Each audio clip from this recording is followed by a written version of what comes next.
Punjabi radio USA ਸੁਣ ਰਹੇ ਸਾਰੇ ਹੀ ਮਾਣਯੋਗ ਅਤੇ ਸਤਿਕਾਰ ਸਰੋਤਿਆਂ ਨੂੰ ਪਿਆਰ ਸਤਿਕਾਰ ਸਹਿਤ ਨਿੱਘੀ ਜਿਹੀ ਸਤਿ ਸ੍ਰੀ ਅਕਾਲ। ਸਭ ਨੂੰ ਜੀ ਨੂੰ ਆਖਦੇ ਹਾਂ। ਸੋ ਤੇ ਪ੍ਰੋਗਰਾਮ ਦੇ ਵਿੱਚ ਸਵਾਗਤ ਹੈ। ਅਪਡੇਟ ਅਮਰੀਕਾ ਪ੍ਰੋਗਰਾਮ ਲੈ ਕੇ ਹਾਜ਼ਰ ਹਾਂ। ਮੈਂ ਰਾਜਕਰਨਵੀਰ ਸਿੰਘ, ਜੁੜ ਚੁੱਕੇ ਨੇ ਹਰਜੋਤ ਸਿੰਘ ਖਾਲਸਾ ਜੀ। ਸਵਾਗਤ ਹੈ ਹਰਜੋਤ ਜੀ, ਸਤਿ ਸ੍ਰੀ ਅਕਾਲ।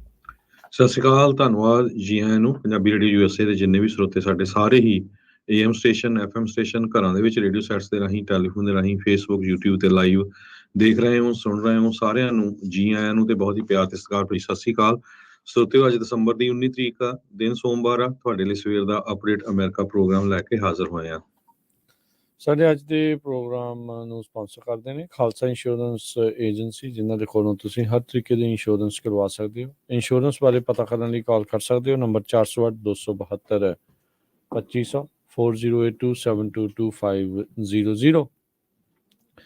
Cover California health insurance Obama care ਦੀਆਂ ਨਵੀਆਂ ਐਪਲੀਕੇਸ਼ਨਸ ਦਾ ਵਕਤ ਚੱਲ ਰਿਹਾ ਹੈ। ਉਸ ਦੇ ਬਾਰੇ ਜਾਣਕਾਰੀ ਲਈ ਇਹਨਾਂ ਦੇ ਨਾਲ ਸੰਪਰਕ ਤੁਸੀਂ ਕਰ ਸਕਦੇ ਹੋ। ਤੇ ਨਾਲ ਦੇ ਨਾਲ ਜੇਕਰ ਤੁਸੀਂ ਪੂਰੇ ਅਮਰੀਕਾ ਭਰ ਦੇ ਵਿੱਚ ਮੈਡੀਕੇਅਰ ਦੀਆਂ ਸੇਵਾਵਾਂ ਦੇ ਲਈ ਜਾਣਕਾਰੀ ਪ੍ਰਾਪਤ ਕਰਨੀ ਹੈ, 65 ਸਾਲ ਦੇ ਹੋ ਚੁੱਕੇ ਹੋ ਜਾਂ ਹੋਣ ਵਾਲੇ ਹੋ, ਵੱਖ-ਵੱਖ ਚੱਲ ਰਹੇ ਮੈਡੀਕਲ ਦੇ ਪਲਾਨਸ ਦੇ ਵਿੱਚ ਤਬਦੀਲੀ ਕਰਾਉਣਾ ਚਾਹੁੰਦੇ ਹੋ, ਨਵਾਂ ਅਪਲਾਈ ਕਰਨਾ ਚਾਹੁੰਦੇ ਹੋ, ਤਾਂ ਕਾਲ ਕਰੋ ਖਾਲਸਾ ਇੰਸ਼ੋਰੈਂਸ ਏਜੰਸੀ 408 272 2500 ਦੇ ਉੱਤੇ।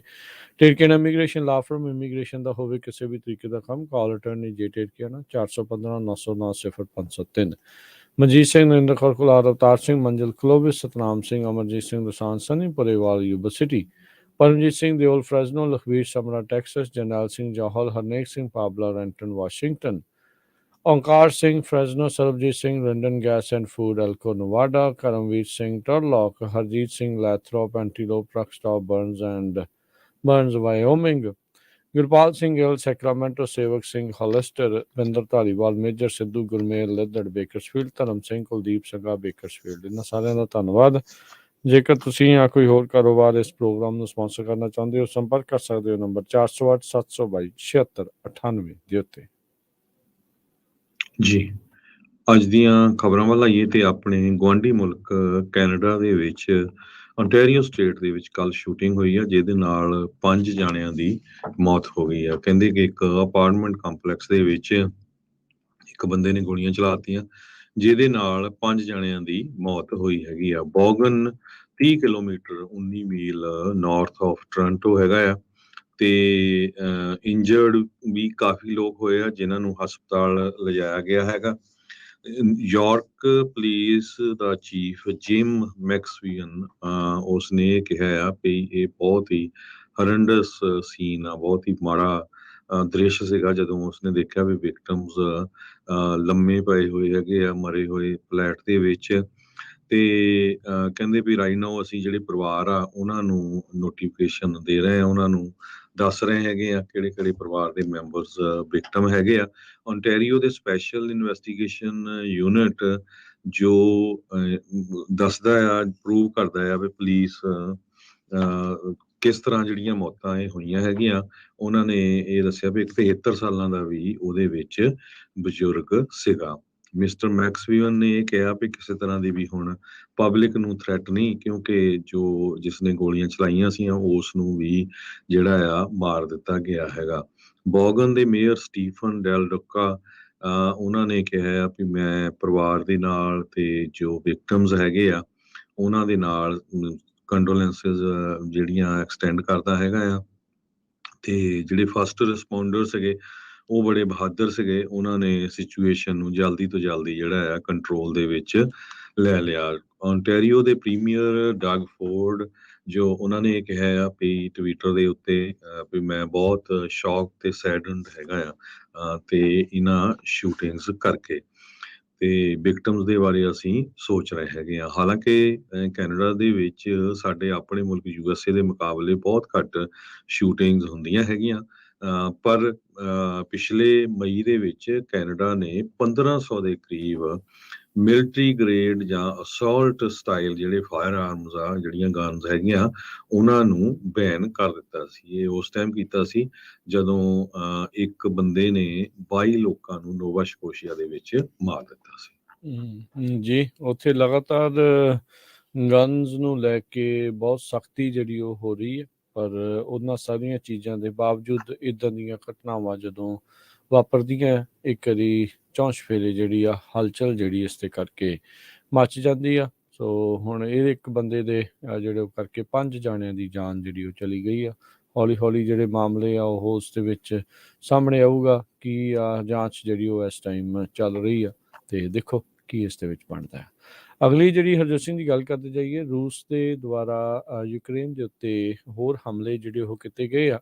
ਕਹਿੰਦੇ ਵੀ ਓਵਰਨਾਈਟ ਜਿਹੜੇ ਸੈਲਫ ਡੈਟੋਨੇਟਿੰਗ ਡਰੋਨਸ, ਯਾਨੀ ਕਿ ਆਪਣੇ ਆਪ ਨੂੰ ਖੁਦ ਖਤਮ ਕਰਨ ਵਾਲੇ, ਨਸ਼ਟ ਕਰਨ ਵਾਲੇ ਜਿਹੜੇ ਡਰੋਨਸ ਆ, ਉਹਨਾਂ ਦੇ ਨਾਲ ਰੂਸ ਨੇ ਹਮਲੇ ਇਸ ਦੇ ਵਿੱਚ ਕੀਤੇ ਆ। ਏਅਰ ਰੇਡ ਸਾਇਰਨਸ ਕੀਵ ਦੇ ਵਿੱਚ ਤੜਕੇ 2 ਵਜੇ ਜਿਹੜੇ ਉਹ ਵੱਜਣੇ ਜਿਹੜੇ ਉਹ ਸ਼ੁਰੂ ਹੋ ਗਏ, ਕਿਉਂਕਿ ਸੁੰਨਸ਼ਾਈ ਹੁੰਦੀ ਹੈ ਉਸ ਟਾਈਮ ਦੇ ਉੱਤੇ, ਤਾਂ ਇਹ ਗੂੰਜੇ ਵੀ ਬਹੁਤ ਉੱਚੀ। ਰੂਸ ਦੇ ਦੁਆਰਾ ਅੱਧੀ ਰਾਤ ਨੂੰ ਯੂਕਰੇਨ ਦੀਆਂ ਵੱਖ-ਵੱਖ ਸ਼ਹਿਰਾਂ ਦੇ ਉੱਤੇ ਇਹਨਾਂ ਮਿਜ਼ਾਈਲਸ ਦੇ ਨਾਲ ਅਤੇ ਡਰੋਨਸ ਦੇ ਨਾਲ ਜਿਹੜੇ ਹਮਲੇ ਆ ਉਹ ਕੀਤੇ ਗਏ ਹੈਗੇ ਆ। ਅਕਤੂਬਰ ਮਹੀਨੇ ਤੋਂ ਇਹ ਸਿਲਸਿਲਾ ਹੁਣ ਤੱਕ ਜਾਰੀ ਹੈਗਾ ਆ। ਸੋ ਹੈਵੀ ਮਿਜ਼ਾਈਲ ਵੀ ਜਿਹੜੀਆਂ ਇਸ ਦੇ ਵਿੱਚ ਵਰਤੀਆਂ ਜਾ ਰਹੀਆਂ ਨੇ। ਸੋ ਅੱਜ ਜਿਹੜੇ ਤੜਕੇ ਤੇ ਜਿਹੜਾ ਹਮਲਾ ਹੋਇਆ ਰੂਸ ਦੇ ਦੁਆਰਾ, ਇਸ ਦੇ ਵਿੱਚ ਉਹਨਾਂ ਨੇ ਰਾਤ ਨੂੰ ਹੀ ਜਿਹੜੇ ਡਰੋਨ ਕਹਿੰਦੇ ਆ ਵੀ ਉਹ ਘੱਲ ਦਿੱਤੇ ਸੀਗੇ। ਤੜਕੇ ਜਿਹੜਾ 2 ਵਜੇ ਦੀ ਗੱਲ ਆ, ਅਤੇ ਉਹ ਜਿੱਥੇ ਵੀ ਜਾਂਦੇ ਸੀ ਤੇ ਆਪਣੇ ਆਪ ਨੂੰ ਉੱਥੇ ਨਸ਼ਟ ਕਰ ਲੈਂਦੇ ਸੀ। ਧਮਾਕਾ ਜਿਹੜਾ ਉਸ ਦੇ ਵਿੱਚ ਹੁੰਦਾ ਸੀਗਾ। ਇਸ ਤੋਂ ਪਹਿਲਾਂ ਵੀ ਆਪਾਂ ਦੇਖਿਆ ਵੀ ਉਹਨਾਂ ਨੇ ਜਿਹੜੇ ਸਲੋ ਫਲਾਈਂਗ ਇਰਾਨੀਅਨ ਡਰੋਨਸ ਜਿਹੜੇ ਸੀਗੇ, ਉਹਨਾਂ ਦੀ ਵਰਤੋਂ ਵੀ ਇਸ ਦੇ ਵਿੱਚ ਕੀਤੀ ਸੀਗੀ। ਉਹ ਹੌਲੀ ਉੱਡਣ ਵਾਲੇ ਸੀਗੇ, ਜਿਨ੍ਹਾਂ ਨੂੰ ਕਈ ਵਾਰੀ ਯੂਕਰੇਨ ਦੇ ਜਿਹੜੇ ਫੌਜੀਆਂ ਨੂੰ ਸਿੱਟਣ ਦਾ ਮੌਕਾ ਜਿਹੜਾ ਉਹ ਮਿਲ ਜਾਂਦਾ ਸੀਗਾ। ਈਜ਼ੀਲੀ ਸਪੌਟ ਹੋ ਜਾਂਦੇ ਸੀ, ਦਿਸ ਜਾਂਦੇ ਸੀਗੇ ਡੇ ਲਾਈਟ ਦੇ ਵਿੱਚ। ਪਰ ਇਹ ਵਾਲੇ ਡਰੋਨਸ ਦਾ ਕਹਿੰਦੇ ਵੀ ਹਨੇਰੇ ਦਾ ਆੜ ਦੇ ਵਿੱਚ ਉਸ ਦੇ ਵਿੱਚ ਇਹ ਹਮਲਾ ਜਿਹੜਾ ਉਹ ਕੀਤਾ ਗਿਆ। ਆਲਰੇਡੀ ਉੱਥੇ ਹਰਜੋਤ ਸਿੰਘ ਜੀ ਜਿਹੜੀ ਪਾਵਰ ਸਪਲਾਈ ਦੀ ਬਹੁਤ ਵੱਡੀ ਜਿਹੜੀ ਦਿੱਕਤ ਆ, ਬੜੀ ਵੱਡੀ ਜਿਹੜੀ ਇਸ ਦੇ ਵਿੱਚ ਉੱਥੇ ਪ੍ਰੋਬਲਮ ਉਹ ਚੱਲ ਰਹੀ ਹੈਗੀ ਆ। ਅਤੇ ਠੰਡ ਦੇ ਕਰਕੇ ਉੱਥੇ ਬੇਹਤਾਸ਼ਾ ਠੰਡ ਦੇ ਵਿੱਚ ਬਗੈਰ ਬਿਜਲੀ ਤੋਂ ਲੋਕਾਂ ਦਾ ਸਰਵਾਈਵ ਕਰਨਾ ਕਾਫੀ ਔਖਾ ਹੁੰਦਾ ਜਾ ਰਿਹਾ ਹੈ। ਜੀ, ਅਗਲੀ ਖਬਰ ਯੂਕੇ ਤੋਂ ਆ ਰਹੀ ਆ। ਯੂਕੇ ਦੀ ਕੋਰਟ ਨੇ ਇਹ ਕਿਹਾ ਆ ਵੀ ਇੰਗਲੈਂਡ ਵਾਲੇ ਜਿੱਥੇ ਕੋਈ ਪੋਲੀਟੀਕਲ ਅਸਾਈਲਮ ਲੈਣ ਜਾਂਦਾ ਆ, ਜਿਸ ਤਰ੍ਹਾਂ ਇੰਗਲੈਂਡ ਦੀ ਸਰਕਾਰ ਨੇ ਪਿਛਲੇ ਸਮੇਂ ਰੱਖਿਆ ਸੀ ਵੀ ਕੋਈ ਵੀ ਬੰਦਾ ਪੋਲੀਟੀਕਲ ਅਸਾਈਲਮ ਲੈਣ ਆਉਂਦਾ ਆ ਜੋ ਮਾਈਗ੍ਰੈਂਟ, ਉਹਨਾਂ ਨੂੰ ਰਵਾਂਡਾ ਮੁਲਕ ਦੇ ਵਿੱਚ ਭੇਜ ਦਿੱਤਾ ਜਾਵੇ। ਤੇ ਉੱਥੇ ਜਿਹੜਾ ਆ ਉਹ ਡਿਸਾਈਡ ਹੋਊਗਾ ਵੀ ਹਾਂ ਉਹ ਇੰਗਲੈਂਡ ਦੇ ਵਿੱਚ ਪੋਲੀਟੀਕਲ ਅਸਾਈਲਮ ਲੈ ਸਕਦੇ ਆ ਕਿ ਨਹੀਂ। ਸੋ ਬੜਾ ਅਜੀਬੋ ਗਰੀਬ ਇਹ ਇੱਕ ਤਰ੍ਹਾਂ ਦੇ ਨਾਲ ਲੈਜਿਸਲੇਸ਼ਨ ਇਹ ਉੱਥੇ ਦੀ ਜਿਹੜੀ ਪਹਿਲਾਂ ਫੋਰਨ ਸੈਕਟਰੀ ਸੀਗੀ ਪ੍ਰੀਤੀ ਪਟੇਲ, ਉਸ ਨੇ ਜਾਰੀ ਕੀਤਾ ਸੀ। ਪਰ ਅੱਜ ਕੋਰਟ ਨੇ ਇਹ ਕਿਹਾ ਆ ਵੀ ਜੋ ਇੰਟੀਰੀਅਰ ਮਿਨਿਸਟਰ ਸੀ ਪਹਿਲਾਂ ਪ੍ਰੀਤੀ ਪਟੇਲ, ਜਿਹੜਾ ਉਹਨਾਂ ਦਾ ਡਿਸੀਜਨ ਸੀਗਾ ਉਹ ਕਹਿੰਦੇ ਸਹੀ ਆ, ਪਰ ਈਵਨ ਦੋ ਇਹਦੇ ਵਿੱਚ ਕਈ ਜਿਹੜੀਆਂ ਖਾਮੀਆਂ ਹੈਗੀਆਂ ਆ। ਬ੍ਰਿਟਿਸ਼ ਇਮੀਗ੍ਰੇਸ਼ਨ ਲਾਇਰਸ ਤੇ ਹਿਊਮਨ ਰਾਈਟਸ ਗਰੁੱਪ ਕਾਫੀ ਲੀਗਲ ਚੈਲੰਜ ਦੇ ਰਹੇ ਆ ਇਸ ਪਾਲਿਸੀ ਨੂੰ ਵੀ ਇਹ ਤਾਂ ਟੋਟਲੀ ਗਲਤ ਆ ਵੀ ਜੇ ਇੰਗਲੈਂਡ 'ਚ ਕੋਈ ਪੋਲੀਟੀਕਲ ਅਸਾਈਲਮ ਲੈਣ ਆਉਂਦਾ ਆ ਤੇ ਤੁਸੀਂ ਉਹਨੂੰ ਜਹਾਜ਼ ਚੜਾ ਕੇ ਰਵਾਂਡਾ ਦੇ ਵਿੱਚ ਭੇਜ ਦਿਓ, ਜਿਸ ਤਰ੍ਹਾਂ ਆਪਾਂ ਦੇਖਿਆ ਸੀ ਵੀ USA ਦੇ ਵਿੱਚ ਵੀ ਮੈਕਸੀਕੋ ਦੇ ਵਿੱਚ ਰੋਕੋ ਟਾਈਟਲ 42 ਵਾਲਾ ਜਿਹੜਾ ਰੌਲਾ ਪੈਂਦਾ, ਉਹ ਤੋਂ ਬਾਅਦ ਫਿਰ ਤੁਹਾਨੂੰ ਐਂਟਰ ਕੀਤਾ ਜਾਊਗਾ। ਸੋ ਦ ਕੰਜ਼ਰਵੇਟਿਵ ਜਿਹੜੀ ਗਵਰਨਮੈਂਟ ਆ, ਪ੍ਰਾਈਮ ਮਿਨਿਸਟਰ ਰਿਸ਼ੀ ਸੁਨਾਕ ਦੀ, ਪਹਿਲਾਂ ਇਹਨਾਂ ਤੋਂ ਬੋਰਿਸ ਜੌਨਸਨ ਸੀ, ਫਿਰ ਲਿਜ਼ ਟਰੱਸ ਸੀਗੇ। ਸੋ ਇਹ ਸਾਰੇ ਕਹਿੰਦੇ ਵੀ ਕਾਫੀ ਔਖੇ ਆ ਇਮੀਗ੍ਰੈਂਟਸ ਤੋਂ ਕਿ ਇੰਨੀ ਵੱਡੀ ਗਿਣਤੀ ਦੇ ਵਿੱਚ ਜੋ ਆ ਉਹ ਚਾਹੇ ਬੋਟਸ ਦੇ ਵਿੱਚ ਭਰ ਕੇ ਆ ਰਹੇ ਆ, ਟਰੱਕਾਂ ਦੇ ਵਿੱਚ ਆ ਰਹੇ ਹੈਗੇ ਫਰਾਂਸ ਤੋਂ। ਤੇ ਜੂਨ 2022 ਚ ਯੂਕੇ ਦੇ ਨੈਸ਼ਨਲ ਸਟੈਟਿਸਟਿਕਸ ਆਫਿਸ ਨੇ ਕਿਹਾ ਸੀ ਵੀ 500,000 ਦੇ ਕਰੀਬ ਜੋ ਮਾਈਗ੍ਰੈਂਟ ਆਉਂਦੇ ਆ ਗਵਰਨਮੈਂਟ ਅਪਰੂਵਡ ਰਾਊਟਸ ਦੇ ਥਰੂ, ਤੇ 1,73,000 ਉਹ ਤੋਂ ਪਹਿਲਾਂ ਆਏ ਆ।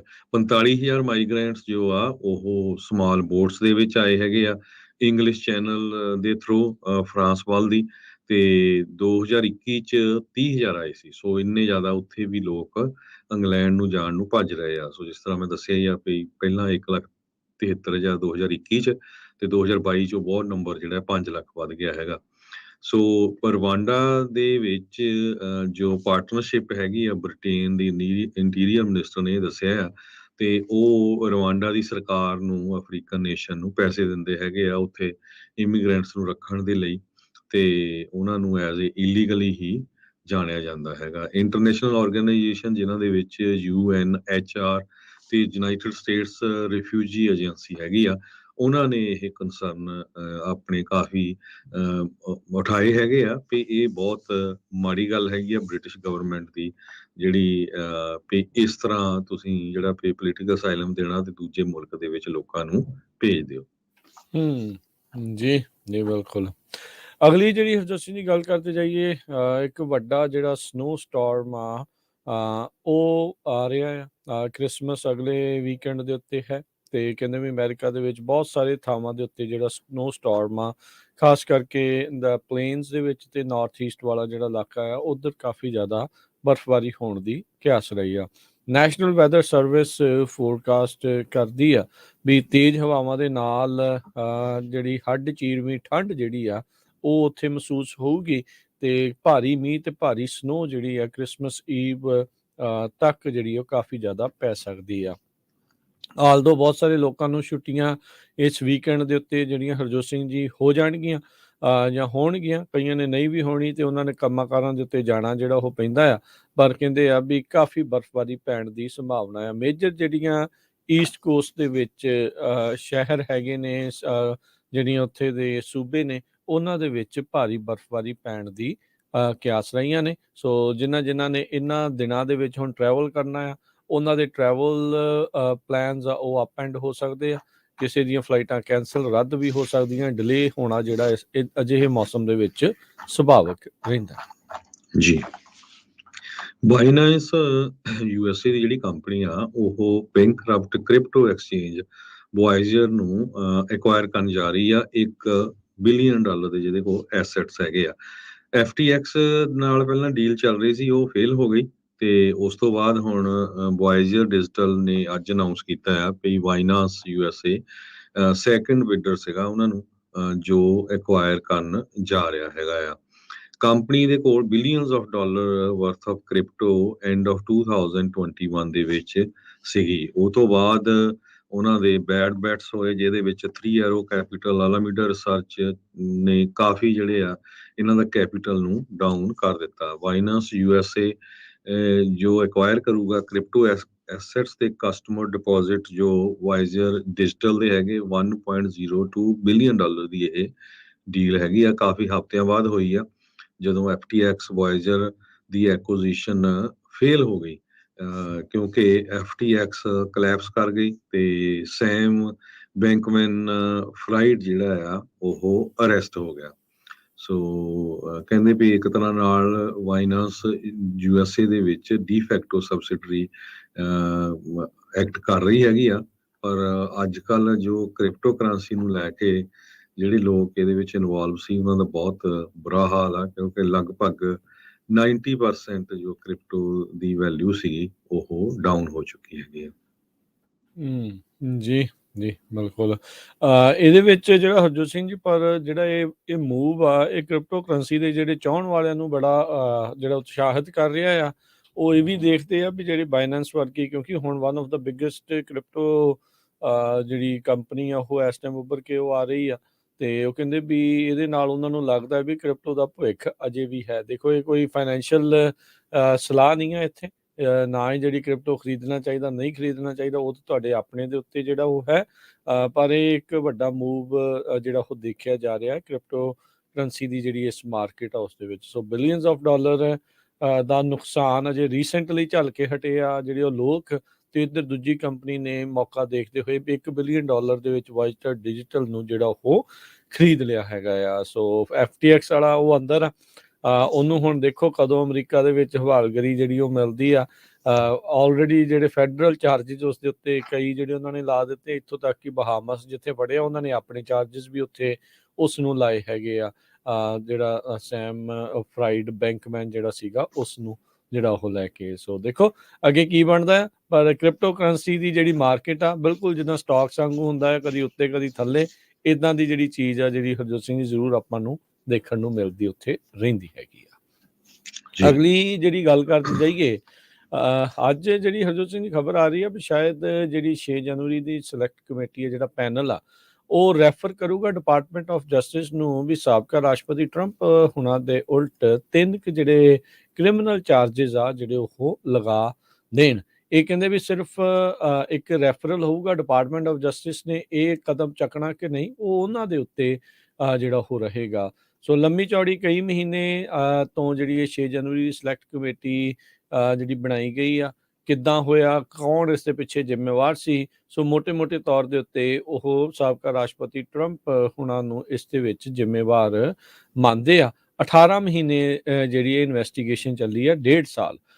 ਸੋ ਇਹ ਜਿਹੜੇ ਚਾਰजेस ਇਹਨਾਂ ਦੇ ਉੱਤੇ ਲਾਉਣ ਦੀ ਸਿਫਾਰਿਸ਼ ਜਿਹੜੀ ਆ ਡਿਪਾਰਟਮੈਂਟ ਆਫ ਜਸਟਿਸ ਨੂੰ ਜਿਹੜੀ ਹਰਜੋਤ ਸਿੰਘ ਜੀ ਕੱਲੀ ਜਾਊਗੀ। ਸੋ ਕਾਂਗਰਸ ਦੇ ਵਿੱਚ ਜਿਹੜੇ ਟਰੰਪ ਹੁਣਾਂ ਦਾ ਪਾਸਟ ਆ, ਕਹਿੰਦੇ ਆ ਵੀ ਉਹ ਪੂਰੀ ਤਰ੍ਹਾਂ ਇੱਕ ਵਾਰੀ ਫੇਰ ਛਾਏਗਾ। ਉਸ ਦੇ ਉੱਤੇ ਹੀ ਜਿਹੜੀ ਚਰਚਾ ਆਉਣ ਵਾਲੇ ਦਿਨਾਂ ਦੇ ਵਿੱਚ ਆਪਾਂ ਨੂੰ ਦੇਖਣ ਨੂੰ ਜਿਹੜੀ ਉਹ ਮਿਲੇਗੀ। 2 ਹਫ਼ਤੇ ਪਹਿਲਾਂ ਟਰੰਪ ਹੁਣਾਂ ਨੇ US ਕਨਸਟੀਟਿਊਸ਼ਨ ਦੀ ਟਰਮੀਨੇਸ਼ਨ ਦੀ ਜਿਹੜੀ ਕਾਲ ਆਪਣੇ ਟਰੁੱਥ ਸੋਸ਼ਲ ਮੀਡੀਆ ਤੋਂ ਜਿਹੜੀ ਉਹ ਕੀਤੀ ਸੀਗੀ 2020 ਦੇ ਇਲੈਕਸ਼ਨ ਨਤੀਜਿਆਂ ਨੂੰ ਜਿਹੜਾ ਉਹ ਲੈ ਕੇ, ਤੇ ਉਸ ਦੀ ਆਲੋਚਨਾ ਉਹਨਾਂ ਦੇ ਆਪਣੇ ਹੀ ਕਈ ਜਿਹੜੇ ਸਾਥੀ ਰਿਪਬਲਿਕਨਸ ਆ ਉਹਨਾਂ ਦੁਆਰਾ ਵੀ ਜਿਹੜੀ ਉਹ ਕੀਤੀ ਗਈ ਹੈਗੀ ਹੈ। 6 ਜਨਵਰੀ ਨੂੰ ਹੋਈ ਜਿਹੜੀ ਹਿੰਸਾ ਸੀ ਉਸ ਦੇ ਵਿੱਚ ਇਹ ਕਮੇਟੀ ਮੰਨਦੀ ਆ ਵੀ ਸਾਬਕਾ ਰਾਸ਼ਟਰਪਤੀ ਨੇ ਉਸ ਨੂੰ ਐਨਕਰੇਜ ਕੀਤਾ, ਹੋਰ ਵਧਾਵਾ ਜਿਹੜਾ ਉਹ ਦਿੱਤਾ, ਜਿਸ ਦੇ ਚੱਲਦਿਆਂ 100 ਤੋਂ ਵੱਧ ਲਾ ਐਨਫੋਰਸਮੈਂਟ ਅਫਸਰ ਵੀ ਜਿਹੜੇ ਇਸ ਦੇ ਵਿੱਚ ਇੰਜਰਡ ਹੋਏ ਸੀਗੇ। ਐਨਾਲਿਸਿਸ ਇਹ ਦੱਸਦਾ ਆ ਵੀ ਜਦੋਂ ਵੀ ਕ੍ਰਿਮੀਨਲ ਰੈਫਰਲਸ ਇਦਾਂ ਦੇ ਜਿਹੜੇ ਦਿੱਤੇ ਜਾਂਦੇ ਆ, ਯੂਜਲੀ ਉਹ ਚਾਰजेस ਦੇ ਵਿੱਚ ਲੀਡ ਨਹੀਂ ਕਰਦੇ, ਯਾਨੀ ਕਿ ਚਾਰजेस ਲਗਾਏ ਨਹੀਂ ਜਾਂਦੇ। ਇਸੇ ਦੇ ਉੱਤੇ ਹੀ ਉਸ ਟਾਈਮ ਦੇ ਉੱਤੇ ਉਪ ਰਾਸ਼ਟਰਪਤੀ ਮਾਈਕ ਪੈਂਸ ਉਹਨਾਂ ਨੇ ਟਿੱਪਣੀ ਕਰਦੇ ਹੋਏ ਜਿਹੜਾ ਉਹ ਕਿਹਾ ਆ ਵੀ ਕਹਿੰਦੇ ਵੀ ਮੈਂ ਤਾਂ ਸਲਾਹ ਦਿੰਦਾ ਜਸਟਿਸ ਡਿਪਾਰਟਮੈਂਟ ਨੂੰ ਵੀ ਸਾਬਕਾ ਰਾਸ਼ਟਰਪਤੀ ਟਰੰਪ ਹੁਣਾਂ ਦੇ ਉੱਤੇ ਜਿਹੜੀ ਹਾਊਸ ਪੈਨਲ ਕਮੇਟੀ ਨੇ ਅਨਾਉਂਸਮੈਂਟ ਅੱਜ ਜਿਹੜੀ ਕਰ ਰਹੇ ਆ ਵੀ ਉਹ ਜਿਹੜੇ ਚਾਰजेस ਆ ਕ੍ਰਿਮੀਨਲ ਚਾਰजेस ਨਾ ਲੈ ਕੇ ਆਉਣ, ਜਿਹੜੇ 6 ਜਨਵਰੀ ਨੂੰ 2021 ਨੂੰ ਇਹ ਕੈਪੀਟਲ ਦੇ ਉੱਤੇ ਰਾਈਟਸ ਜਿਹੜੇ ਹੋਏ ਸੀ, ਹਮਲਾ ਜਿਹੜਾ ਉਹ ਹੋਇਆ ਸੀ। ਉਹ ਕਹਿੰਦੇ ਵੀ ਮੈਂ ਉਮੀਦ ਕਰਦਾ ਵੀ ਜਸਟਿਸ ਡਿਪਾਰਟਮੈਂਟ ਇਸ ਦੀਆਂ ਸੰਭਾਵਨਾਵਾਂ ਨੂੰ ਸਮਝਣ ਵੀ ਕਿੰਨੀ ਵੱਡੀ ਜਿਹੜੀ ਚੀਜ਼ ਆ ਜੇ ਉਸ ਇੰਡਾਈਟ ਕਰਨ ਬਾਰੇ ਸੋਚ ਰਹੇ ਆ ਸਾਬਕਾ ਰਾਸ਼ਟਰਪਤੀ ਨੂੰ। ਫੌਕਸ ਨਿਊਜ਼ ਦੇ ਨਾਲ ਗੱਲ ਕਰਦੇ ਹੋਏ ਉਹਨਾਂ ਨੇ ਕਿਹਾ ਵੀ ਇਦਾਂ ਕਰਨ ਦੇ ਨਾਲ ਮੁਲਕ ਦੇ ਵਿੱਚ ਡਿਵਾਈਸਿਵ ਬਹੁਤ ਵੱਡਾ ਜਿਹੜਾ ਇਹ ਫੈਸਲਾ ਹੋਊਗਾ। ਲੋਕ ਇੱਕ ਪਾਸੇ ਦੂਜੇ ਪਾਸੇ ਆਮੋ ਸਾਹਮਣੇ ਜਿਹੜੇ ਉਹ ਖੜ ਜਾਣਗੇ। ਦੂਜੇ ਪਾਸੇ ਜਿਹੜੇ ਹਮਾਇਤੀ ਨੇ ਕਹਿੰਦੇ ਨੇ ਵੀ ਇਹ ਜਿਹੜੇ ਚਾਰजेस ਲਗਾਏ ਜਾਣੇ ਚਾਹੀਦੇ ਆ।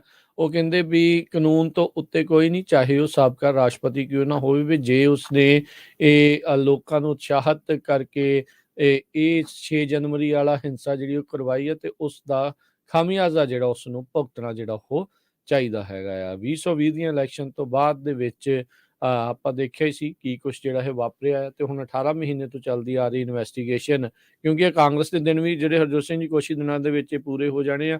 ਅਗਲੀ ਜਨਵਰੀ ਦੇ ਵਿੱਚ ਨਵੀਂ ਜਿਹੜੀ ਇਲੈਕਟਿਡ ਕਾਂਗਰਸ ਆ ਉਹ ਆਊਗੀ, ਜਿਹੜੀ ਕਿ ਰਿਪਬਲਿਕਨ ਨੇ ਜਿਹੜੀ ਉਹਨਾਂ ਦੀ ਮੈਜੋਰਟੀ ਦੇ ਨਾਲ ਜਿਹੜੀ ਉਹ ਆਉਣ ਜਾ ਰਹੀ ਆ।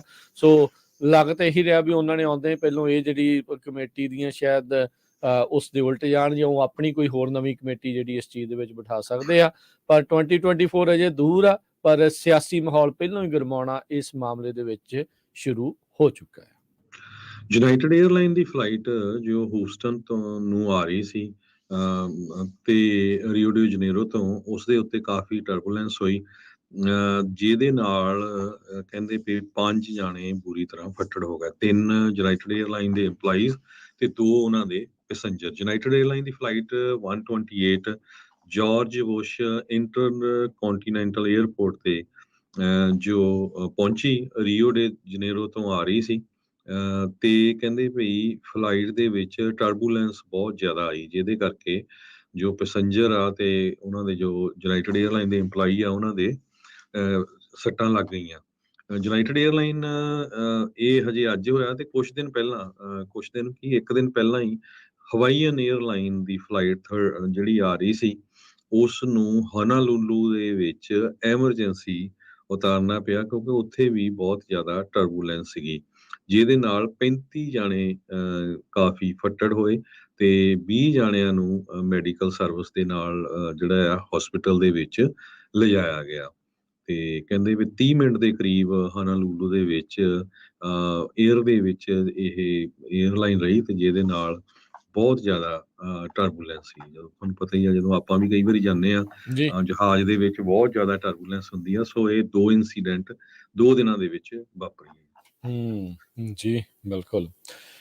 ਅਗਲੀ ਜਿਹੜੀ ਹਰਜੋਤ ਸਿੰਘ ਜੀ ਖਬਰ, ਕੁਝ ਟਵਿੱਟਰ ਦੇ ਨਾਲ ਜੁੜੀਆਂ ਖਬਰਾਂ ਜਿਹੜੀਆਂ ਆ ਰਹੀਆਂ ਨੇ।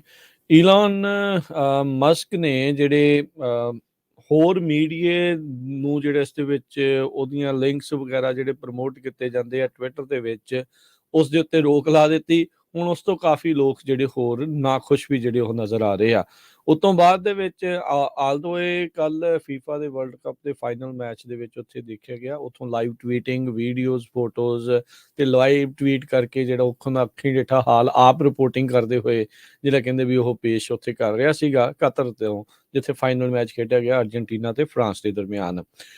ਤੇ ਇਸੇ ਦੌਰਾਨ ਇਸਨੇ ਇੱਕ ਪੋਲ ਜਿਹੜੀ ਉਹ ਪਾ ਲਈ ਟਵਿੱਟਰ ਦੇ ਉੱਤੇ, ਕਹਿੰਦਾ ਵੀ ਮੈਨੂੰ CEO ਦੇ ਵਜੋਂ ਤੁਸੀਂ ਟਵਿੱਟਰ ਤੇ ਦੇਖਣਾ ਚਾਹੁੰਦੇ ਹੋ ਜਾਂ ਨਹੀਂ। ਤੇ ਉਸ ਦੇ ਵਿੱਚ ਮੈਜੋਰਟੀ ਲੋਕਾਂ ਨੇ ਕਿਹਾ ਨਹੀਂ।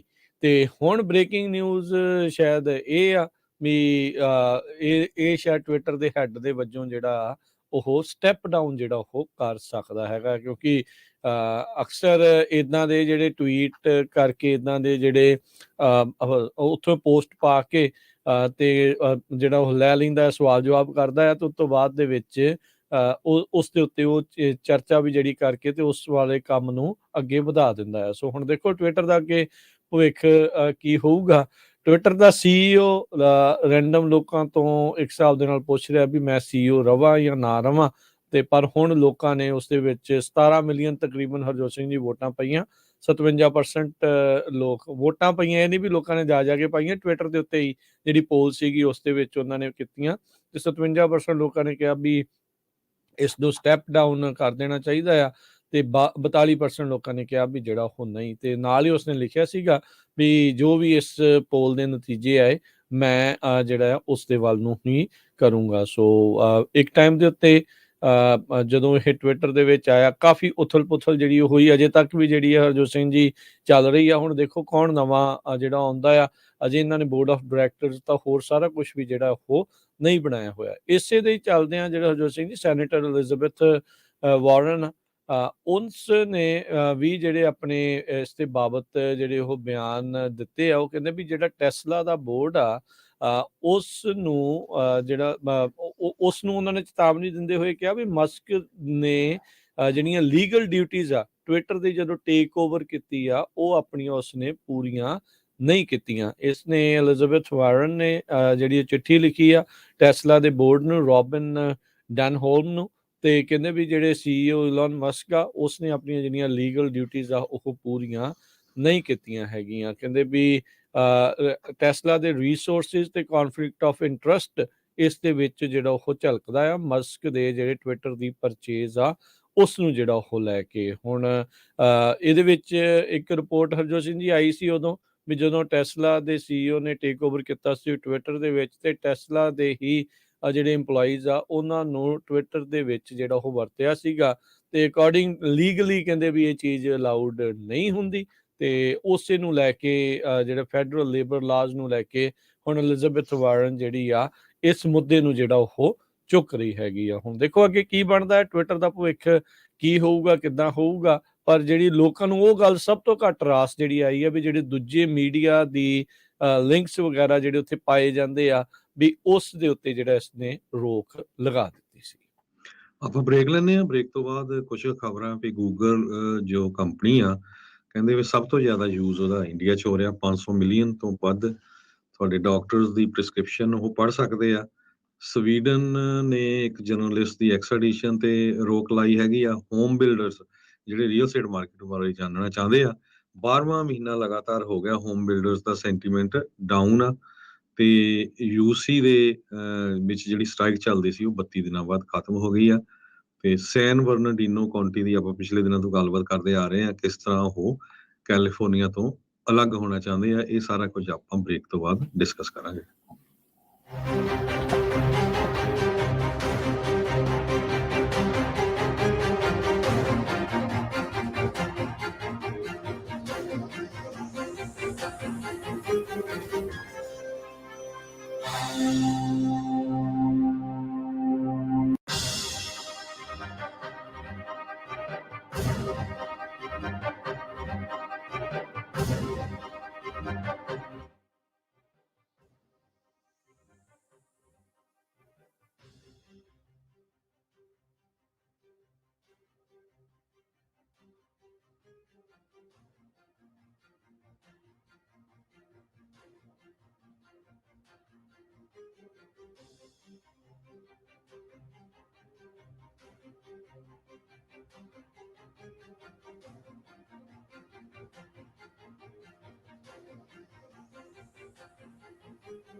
ਪੰਜਾਬੀ ਰੇਡੀਓ USA ਸੁਣ ਰਹੇ ਸਾਰੇ ਸਰੋਤਿਆਂ ਨੂੰ ਇੱਕ ਵਾਰੀ ਫੇਰ ਨਿੱਘੀ ਜੀ ਆਇਆਂ ਨੂੰ, ਸਭ ਦਾ ਸਵਾਗਤ ਹੈ। ਸਰੋਤੇ ਪ੍ਰੋਗਰਾਮ ਚੱਲ ਰਿਹਾ ਜੀ ਆਪਣਾ ਇਸ ਮੌਕੇ ਅਪਡੇਟ ਅਮਰੀਕਾ। ਹਰਜੋਤ ਸਿੰਘ ਜੀ, ਜੀ ਆਇਆਂ ਨੂੰ ਇੱਕ ਵਾਰੀ ਫੇਰ ਸਵਾਗਤ ਹੈ। ਸਤਿ ਸ਼੍ਰੀ ਅਕਾਲ ਜੀ।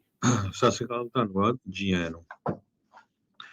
ਤੇ ਅਗਲੀਆਂ ਖਬਰਾਂ ਵਿੱਚ ਚਲੀਏ। ਜਿਸ ਤਰ੍ਹਾਂ ਪਹਿਲਾਂ ਦੱਸਿਆ ਸੀ, ਗੂਗਲ ਕੰਪਨੀ ਨੂੰ ਕਹਿੰਦੇ ਵੀ ਇੰਡੀਆ ਦੇ ਵਿੱਚ ਸਭ ਤੋਂ ਵੱਧ ਗੂਗਲ ਨੂੰ ਯੂਜ਼ ਕਰ ਰਹੇ ਹੈਗੇ ਆ 500 ਮਿਲੀਅਨ ਲੋਕ। ਤੇ ਗੂਗਲ ਨੇ ਨਵੀਂ ਹੁਣ ਇੱਕ ਆਪਣਾ ਪ੍ਰੋਗਰਾਮ ਜਾਰੀ ਕੀਤਾ ਹੈ, ਜਿਹਦੇ ਮੁਤਾਬਕ ਕਹਿੰਦੇ ਜਿਹੜੇ ਡਾਕਟਰਸ ਦੀ ਹੈਂਡ ਰਾਈਟਿੰਗ ਆ ਉਸ ਨੂੰ ਬੜਾ ਕਲੀਅਰਲੀ ਉਹ ਟਰਾਂਸਲੇਟ ਕਰ ਦਊਗਾ। ਦੇਖੋ ਕਿਉਂਕਿ ਸਭ ਤੋਂ ਵੱਡੀ ਪ੍ਰੋਬਲਮ ਦੁਨੀਆ 'ਚ ਇਹੀ ਆ ਵੀ ਜਿਹੜੇ ਡਾਕਟਰਸ ਆ ਜਦੋਂ ਉਹ ਪ੍ਰਿਸਕ੍ਰਿਪਸ਼ਨ ਲਿਖਦੇ ਆ ਦਵਾਈਆਂ ਦੀ, ਮੈਡੀਕਲ ਪ੍ਰਿਸਕ੍ਰਿਪਸ਼ਨ, ਤੇ ਉਹ ਪੜ੍ਹ ਨਹੀਂ ਹੁੰਦੀ ਮੈਜੋਰਟੀ ਆਫ ਦਾ ਡਾਕਟਰ, ਚਾਹੇ ਉਹ ਅਮਰੀਕਾ 'ਚ ਆ ਚਾਹੇ ਉਹ ਇੰਡੀਆ ਦੇ ਵਿੱਚ ਹੈਗੀ ਆ। ਸੋ ਇਹ ਅੱਜ ਖਬਰ ਆ ਰਹੀ ਆ ਵੀ ਗੂਗਲ ਨੇ ਇਹ ਜਿਹੜੀ ਆ ਅਨਫੈਥੋਮੇਬਲ ਜਿਹੜੇ ਟੈਕਸਟ ਹੈਗੇ ਆ ਉਹਨਾਂ ਦੀ ਟਰਾਂਸਲੇਸ਼ਨ ਵਾਲਾ ਪ੍ਰੋਗਰਾਮ ਜਾਰੀ ਕਰ ਦਿੱਤਾ ਆ। ਸੋ ਇਹਦੇ ਨਾਲ ਲੋਕਾਂ ਨੂੰ ਕਾਫੀ, ਖਾਸ ਕਰਕੇ ਜਿਹੜੇ ਫਾਰਮਾਸਿਸਟ ਆ ਉਹਨਾਂ ਨੂੰ ਜਿਹੜਾ ਸੌਖ ਹੋਊਗੀ ਜੋ ਪ੍ਰਿਸਕ੍ਰਿਪਸ਼ਨ ਲਿਖੀ ਗਈ ਆ ਉਹਨੂੰ ਪੜ੍ਹਨ ਦੇ ਲਈ। ਬਿਲਕੁਲ। ਉੱਥੇ ਚਲੋ ਮਜ਼ਾਕ ਤਾਂ ਜਿਹੜਾ ਉਹ ਚੱਲਦਾ ਹੀ ਹੁੰਦਾ ਹੈ ਵੀ ਜਿਹੜੀ ਡਾਕਟਰ ਦੀ ਲਿਖਾਈ ਸਿਰਫ ਫਾਰਮਾਸਿਸਟ ਜਿਹੜਾ ਬਾਹਰ ਮੈਡੀਕਲ ਵਾਲਾ ਜਿਹੜਾ ਉਹ ਪੜ੍ਹ ਸਕਦਾ, ਆਮ ਬੰਦੇ ਨੂੰ ਪਤਾ ਨਹੀਂ ਲੱਗਦਾ। ਪਰ ਗੂਗਲ ਨੇ ਵੀ ਲੱਗਦਾ ਉਹੀ ਸੇਮ ਫਾਰਮਾਸਿਸਟ ਹਾਇਰ ਕੀਤੇ ਆ ਉਸ ਦੀ ਰੀਡਿੰਗ ਦੇ ਲਈ।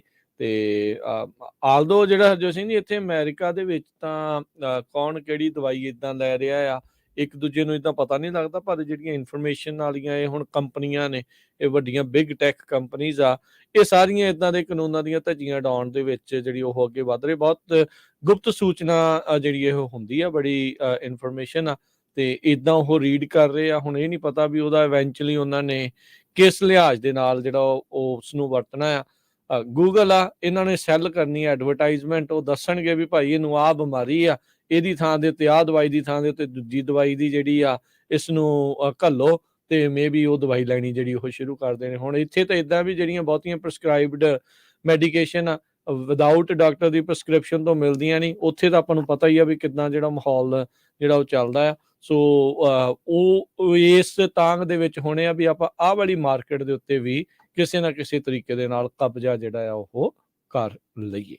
ਤੇ ਪਰ ਇਹ ਬੜੀ ਮਾੜੀ ਗੱਲ ਆ ਵੀ ਲੋਕਾਂ ਦੀ ਪ੍ਰਾਈਵੇਸੀ ਕਿਸੇ ਪਾਸੇ ਵੀ ਜਿਹੜਾ ਗੂਗਲ ਵਰਗੀਆਂ ਵੱਡੀਆਂ ਕੰਪਨੀਆਂ ਆ ਉਹ ਰਹਿਣ ਨਹੀਂ ਜਿਹੜਾ ਉਹ ਦੇਣਾ ਚਾਹੁੰਦੀਆਂ। ਅਗਲੀ ਜਿਹੜੀ ਗੱਲ ਕਰਦੇ ਜਾਈਏ, ਬੀਤੇ ਮਹੀਨਿਆਂ ਦੇ ਵਿੱਚ ਇੱਕ ਕਾਫੀ ਹਾਈ ਪ੍ਰੋਫਾਈਲ ਹਾਲੀਵੁੱਡ ਦਾ ਕੇਸ ਹੋਇਆ ਸੀਗਾ ਜੌਨੀ ਡੈਪ ਤੇ ਐਂਬਰ ਹਰਡ ਦੇ ਦਰਮਿਆਨ।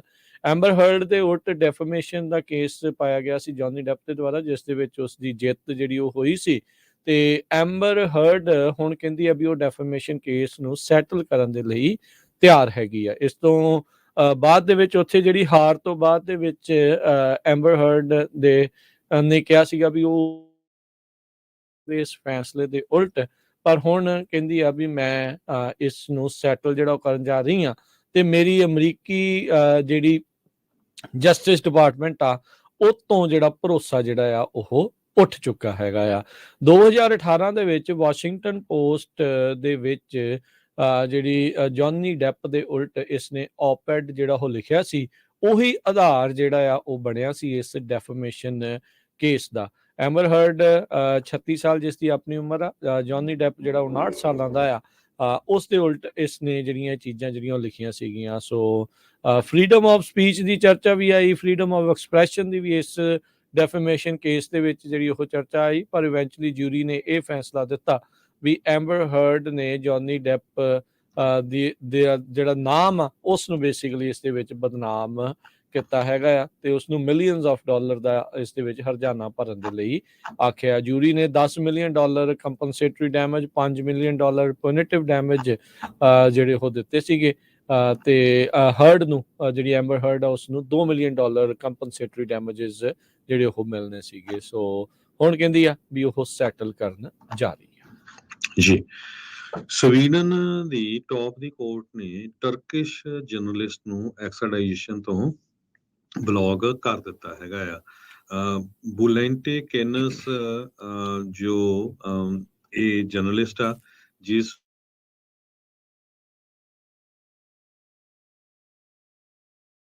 ਨੂੰ ਸਾਡੇ ਬਸ ਕੀਤਾ ਜਾਵੇ, ਕਿਉਂਕਿ ਇਸ ਨੇ ਇੱਕ ਜ਼ਮਾਨ ਡੇਲੀ ਨਾਮ ਦਾ ਐਡੀਟਰ ਇਨ ਚੀਫ ਆ ਇਹ, ਤੇ ਉਹਦੇ ਵਿੱਚ ਟਰਕੀ ਦੀ ਸਰਕਾਰ ਨੂੰ ਕੋਸ਼ਿਸ਼ ਕੀਤੀ ਸੀ ਵੀ ਉਹ ਟੌਪਲ ਕੀਤੀ ਜਾਵੇ। ਜਿਹੜਾ ਉੱਥੇ ਦਾ ਪ੍ਰੈਜ਼ੀਡੈਂਟ ਰੈਸਿਪ ਐਰਡੋਗਨ ਆ, ਆਪਾਂ ਸਾਰਿਆਂ ਨੂੰ ਪਤਾ ਵੀ ਬੜਾ ਬਦਮਾਸ਼ ਕਿਸਮ ਦਾ ਉਹ ਬੰਦਾ ਹੈਗਾ ਆ। ਜਦੋਂ ਇੱਕ ਵਾਰੀ ਉਹ USA 'ਚ ਵੀ ਆਇਆ ਸੀ ਤੇ ਉਹਦੇ ਨਾਲ ਦੇ ਜਿਹੜੇ ਸਿਕਿਉਰਿਟੀ ਗਾਰਡ ਸੀ ਉਹਨਾਂ ਨੇ ਜੋ ਪ੍ਰੋਟੈਸਟ ਕਰਨ ਗਏ ਸੀ ਲੋਕ, ਉਹਨਾਂ ਨੂੰ ਇੱਥੇ USA 'ਚ ਹੀ ਕਾਫੀ ਕੁੱਟਮਾਰ ਆ ਕੇ ਕੁੱਟ ਕੇ ਗਿਆ, ਕੀਤੀ ਸੀ। ਦੇਖ ਲਓ ਜੀ। ਤੇ ਕਹਿੰਦੇ ਵੀ ਅਸੀਂ ਸਵੀਡਨ ਦੀ ਨਾਟੋ ਦੇ ਵਿੱਚ ਮੈਂਬਰਸ਼ਿਪ ਲਈ ਤਾਂ ਹੀ ਸਪੋਰਟ ਕਰਾਂਗੇ ਵੀ ਜੇ ਉਸ ਜਰਨਲਿਸਟ ਨੂੰ ਸਾਡੇ ਕੋਲ ਵਾਪਸ ਭੇਜ ਦਿੱਤਾ ਜਾਵੇ। ਪਰ ਜੋ ਸਵੀਡਨ ਦੀ ਕੋਰਟ ਨੇ ਕਹਿਤਾ ਵੀ ਨਹੀਂ, ਇਸ ਨੂੰ ਨਹੀਂ ਭੇਜਿਆ ਜਾ ਸਕਦਾ, ਇਸ ਨੂੰ ਇੱਥੇ ਜਿਹੜਾ ਪੋਲੀਟੀਕਲ ਅਸਾਈਲਮ ਆ ਉਹ ਦਿੱਤਾ ਜਾਵੇ। ਜੀ ਜੀ ਬਿਲਕੁਲ। ਸੋ ਹੁਣ ਦੇਖੋ ਸਵੀਡਨ ਨੇ, ਕਿਉਂਕਿ ਰੀਸੈਂਟਲੀ ਯੂਕਰੇਨ ਤੇ ਰੂਸ ਦੇ ਜਦੋਂ ਯੂਕਰੇਨ ਤੇ ਹਮਲਾ ਕੀਤਾ ਸੀ ਉਸ ਤੋਂ ਬਾਅਦ 'ਚ ਨਾਟੋ 'ਚ ਅਧਿਕਾਰਤ ਤੌਰ ਦੇ ਉੱਤੇ ਆਪਣੀ ਲੈਟਰ ਜਿਹੜੀ ਲਾਈ ਸੀਗੀ ਵੀ ਸਾਨੂੰ ਵੀ ਜਿਹੜਾ ਉਹ ਸ਼ਾਮਲ ਕੀਤਾ ਜਾਵੇ, ਜਿੱਥੇ ਮੈਜੋਰਟੀ ਲੋਕ ਉਹਨਾਂ ਦੇ ਇਸ ਦੇ ਹੱਕ ਸੀਗੇ। ਹੁਣ ਟਰਕੀ ਦੇ ਦੁਆਰਾ ਦੇਖੋ ਵੀ ਉਸ ਬੰਦੇ ਨੂੰ ਉਹ ਬਣਾਇਆ ਗਿਆ ਆ, ਵਿਚਾਲੇ ਜਿਹੜਾ ਉਹ ਰੱਖਿਆ ਗਿਆ ਵੀ ਇਹ ਮੰਨੋ ਤਾਂ ਨਹੀਂ ਤਾਂ ਨਹੀਂ, ਅਸੀਂ ਜਿਹੜੀ ਤੁਹਾਡੀ ਗੱਲ ਨਹੀਂ ਮੰਨੋਗੇ। ਦੇਖੋ ਫਿਰ ਵੀ ਸਵੀਡਨ ਨੇ ਜਰਨਲਿਸਟ ਦਾ ਸਾਥ ਲਿਆ ਆ। ਆਪਣੇ ਸਾਡੇ USA 'ਚ ਦੇਖ ਲਓ ਕੀ ਹੋਇਆ ਸੀ। ਵਾਸ਼ਿੰਗਟਨ ਪੋਸਟ ਦਾ ਜਿਹੜਾ ਜਰਨਲਿਸਟ, ਨਾਲੇ ਹਾਲਾਂਕਿ ਇੱਥੇ ਦਾ ਗ੍ਰੀਨ ਕਾਰਡ ਹੋਲਡਰ ਸੀ, ਸ਼ਰੇਆਮ ਮਾਰਿਆ ਗਿਆ ਸੀ ਸਾਊਦੀ ਅਰੇਬੀਆ ਵਾਲਿਆਂ ਨੇ, ਤੇ ਹੁਣ ਉਹ ਸਾਰੀ ਸਟੋਰੀ ਜਿਹੜੀ ਅਮਰੀਕਾ ਵਾਲਿਆਂ ਨੇ ਖਤਮ ਕਰ ਦਿੱਤੀ ਹੈਗੀ। ਜੀ ਬਿਲਕੁਲ। ਦੇਖ ਲਓ ਕਿੱਥੇ ਕਿੱਥੇ ਹੋ ਗਿਆ। ਤੇ ਇਵੈਂਚੁਅਲੀ ਜਿਹਦਾ ਨਾਮ ਆਇਆ, ਜਿੱਥੇ US ਦੀਆਂ ਇੰਟੈਲੀਜੈਂਸ ਏਜੰਸੀਆਂ ਆਪ ਮੰਨਦੀਆਂ ਆ ਵੀ ਉਹ ਸਾਊਦੀ ਪ੍ਰਿੰਸ ਦਾ ਹੱਥ ਆ, ਤੇ ਉਹਨਾਂ ਦੇ ਨਾਲ ਜਿਹੜੇ ਹੱਥ ਸੁੱਟਣੋਂ ਜਿਹੜੇ ਆ ਉਹ ਹਟਦੇ ਨਹੀਂ ਆ। ਕਰੀ ਕੀ ਜਿਹੜਾ ਕੀ ਜਾਂਦੇ, ਫਿਰ ਵੀ ਕਹਿ ਸਕਦੇ ਆ ਵੀ ਉਹ ਮੁਲਕ ਦਾ ਸਟੈਂਡ ਚਾਹੇ ਸਾਈਜ਼ 'ਚ ਛੋਟਾ ਹੈ, ਪਰ ਸਟੈਂਡ ਉਹਨਾਂ ਦਾ ਇਹਨਾਂ ਤੋਂ ਵੱਡਾ ਜਿਹੜਾ ਉਹ ਦੇਖਣ ਨੂੰ ਮਿਲਿਆ ਹੈਗਾ ਆ। ਅਗਲੀਆਂ ਜਿਹੜੀ ਹਰਜੋਤ ਸਿੰਘ ਜੀ ਖਬਰਾਂ ਦੇ ਵਿੱਚ ਨਜ਼ਰ ਮਾਰਦੇ ਜਾਈਏ, ਕੱਲ ਅਰਜਨਟੀਨਾ ਤੇ ਮੁਕਾਬਲਾ ਹੋਇਆ ਫਰਾਂਸ ਦਾ। ਬਹੁਤ ਹੀ ਕਮਾਲ ਦਾ ਫਾਈਨਲ ਮੈਚ ਜਿਹੜਾ ਕਤਰ ਦੇ ਵਿੱਚ ਦੇਖਿਆ ਗਿਆ। ਕਤਰ ਦਾ ਇਹ ਜਿਹੜਾ ਵਰਲਡ ਕੱਪ ਹਰਜੋਤ ਸਿੰਘ ਜੀ ਆਪਣੇ ਇਹ ਬਹੁਤ ਸਾਰੇ ਮੈਚਾਂ ਦੇ ਲਈ ਜਿਹੜਾ ਆ ਉਹ ਇਤਿਹਾਸ ਦੇ ਵਿੱਚ ਲਿਖਿਆ ਜਾਵੇਗਾ। ਆਲਦੋ ਵਰਲਡ ਕੱਪ ਸ਼ੁਰੂ ਹੋਣ ਤੋਂ ਪਹਿਲਾਂ ਕਿੱਦਾਂ ਇਹਨਾਂ ਨੂੰ ਵਰਲਡ ਕੱਪ ਮਿਲਿਆ, ਰਿਸ਼ਵਤਖੋਰੀ, ਉੱਥੇ ਦੇ ਹਿਊਮਨ ਰਾਈਟਸ ਦੇ ਜਿਹੜੇ ਮਸਲੇ, ਕੰਮ ਕਰ ਰਹੇ ਮਜ਼ਦੂਰਾਂ ਦੀਆਂ ਮੌਤਾਂ, ਉਹ ਸੁਰਖੀਆਂ ਦੇ ਵਿੱਚ ਛਾਈ ਰਹੀਆਂ। ਪਰ ਜਿਉਂ ਹੀ ਵਰਲਡ ਕੱਪ ਸ਼ੁਰੂ ਹੋਇਆ, ਵੱਡੇ ਵੱਡੇ ਉਲਟ ਫੇਰ ਹੋਣੇ ਸ਼ੁਰੂ ਹੋ ਗਏ। ਗਰੁੱਪ ਸਟੇਜਾਂ ਦੇ ਵਿੱਚ ਕਮਾਲ ਦੇ ਮੁਕਾਬਲੇ ਜਿਹੜੇ ਉਹ ਦੇਖਣ ਨੂੰ ਜਿਹੜੇ ਉਹ ਮਿਲੇ, ਤੇ ਇਹ ਜਿਹੜਾ ਸਿਲਸਿਲਾ ਅਖੀਰਲੇ ਮੈਚ ਤੱਕ ਜਿਹੜਾ ਹੋ ਰਿਹਾ, ਫਾਈਨਲ ਇੱਕ ਤਰਫਾ ਨਹੀਂ, ਰੀਅਲ ਫਾਈਨਲ ਲੋਕਾਂ ਨੂੰ ਜਿਹੜਾ ਉਹ ਦੇਖਣ ਨੂੰ ਜਿਹੜਾ ਹਰਜੋਤ ਸਿੰਘ ਜੀ ਮਿਲਿਆ। ਬਹੁਤ ਲੋਕਾਂ ਨੇ ਜਿਹੜਾ ਇਸ ਨੂੰ ਇੰਜੋਏ ਜਿਹੜਾ ਉਹ ਕੀਤਾ। ਦੇਖਿਆ ਜਾਵੇ ਤਾਂ ਅਰਜਨਟੀਨਾ ਸਾਊਦੀ ਅਰੇਬੀਆ ਤੋਂ ਪਹਿਲਾ ਮੈਚ ਆਪਣਾ ਹਾਰਨ ਤੋਂ ਬਾਅਦ 'ਚ ਉਹ ਵਰਲਡ ਕੱਪ ਦੇ ਫਾਈਨਲ ਤੱਕ ਪਹੁੰਚਿਆ। ਲਿਓਨਲ ਮੈਸੀ ਦੁਨੀਆ ਦਾ ਸਟਾਰ ਪਲੇਅਰ, ਗੋਟ ਵੀ ਉਸ ਨੂੰ ਆਖਿਆ ਜਾਂਦਾ, ਗੋਟ ਇਹ ਨਹੀਂ ਵੀ ਬੱਕਰੀ, ਗ੍ਰੇਟੈਸਟ ਆਫ ਆਲ ਟਾਈਮ ਜਿਹੜਾ ਉਸ ਨੂੰ ਆਖਿਆ ਜਾਂਦਾ ਆ। ਫਾਈਨਲੀ ਉਹਨੇ ਪਹਿਲੋਂ ਇਹ ਫਾਈਨਲ ਦੇ ਬਾਰੇ ਕਹਿ ਦਿੱਤਾ ਸੀ ਪਹੁੰਚਣ ਤੋਂ ਵੀ ਇਹ ਮੇਰਾ ਵਰਲਡ ਕੱਪ ਦਾ ਅਖੀਰਲਾ ਮੈਚ ਹੋਊਗਾ, ਤੇ ਬਹੁਤ ਸਾਰੇ ਲੋਕ ਦਿਲੋਂ ਦੁਆਵਾ ਕਰ ਰਹੇ ਸੀਗੇ ਵੀ ਸਮਹਾਉ ਮੈਸੀ ਜਿਹੜਾ ਆ ਉਹ ਜਿੱਤ ਜਾਵੇ, ਤੇ ਉਹੀ ਚੀਜ਼ ਜਿਹੜੀ ਉਹ ਦੇਖਣ ਨੂੰ ਮਿਲੀ। ਅਰਜਨਟੀਨਾ ਨੇ ਫਰਾਂਸ ਨੂੰ ਫਾਈਨਲ ਦੇ ਇਸ ਕੜੇ ਮੁਕਾਬਲੇ ਦੇ ਵਿੱਚ ਪੈਨਲਟੀ ਸ਼ੂਟ ਆਊਟ ਤੱਕ ਜਿਹੜੀ ਗੇਮ ਪਹੁੰਚੀ ਤੇ ਉਸ ਦੇ ਵਿੱਚ ਹਰਾ ਦਿੱਤਾ। ਸ਼ੁਰੂਆਤ ਜਦੋਂ ਗੇਮ ਦੀ ਹਰਜੋਤ ਸਿੰਘ ਜੀ ਕੱਲ ਫਾਈਨਲ ਦੀ ਹੋਈ, ਅਰਜਨਟੀਨਾ ਨੇ 36ਵੇਂ ਮਿੰਟ ਤੱਕ 2-0 ਦੇ ਨਾਲ ਲੀਡ ਜਿਹੜੀ ਉਹ ਆਪਣੀ ਤੇਜ਼ ਕਰ ਲਈ ਸੀ, ਵਧਾ ਲਈ ਸੀਗੀ। ਪਰ ਉਸ ਤੋਂ ਬਾਅਦ ਦੇ ਵਿੱਚ 80ਵੇਂ ਮਿੰਟ ਤੇ 81ਵੇਂ ਮਿੰਟ ਦੇ ਵਿੱਚ ਫਰਾਂਸ ਦਾ ਜਿਹੜਾ ਸਟਾਰ ਪਲੇਅਰ ਕਿਲੀਅਨ ਮੁਬਾਪੇ, ਕੈਮਰੂਨ ਤੋਂ ਦੇਖੋ ਰਿਫਿਊਜੀ ਹੋ ਕੇ ਜਿਹੜਾ ਆ ਉੱਥੇ ਗਿਆ ਸੀਗਾ, ਤੇ ਉੱਥੇ ਉਹਨੇ ਸ਼ਰਨ ਲਈ ਫਰਾਂਸ 'ਚ। ਪਿਛਲੇ ਵਰਲਡ ਕੱਪ ਦੇ ਵਿੱਚ ਜਿਹੜਾ ਜੇਤੂ ਫਰਾਂਸ ਦੀ ਟੀਮ ਦੇ ਵਿੱਚ ਉਹਦਾ ਕਮਾਲ ਦਾ ਰੈਕਡ ਜਿਹੜਾ ਉਹ ਰਿਹਾ, ਉਸਨੇ 2 ਗੋਲ ਫਰਾਂਸ ਵੱਲੋਂ ਜਿਹੜਾ ਉਹ ਕਰਕੇ 2-2 ਦੇ ਨਾਲ ਬਰਾਬਰੀ ਦੇ ਉੱਤੇ ਮੈਚ ਨੂੰ ਲੈ ਆਂਦਾ।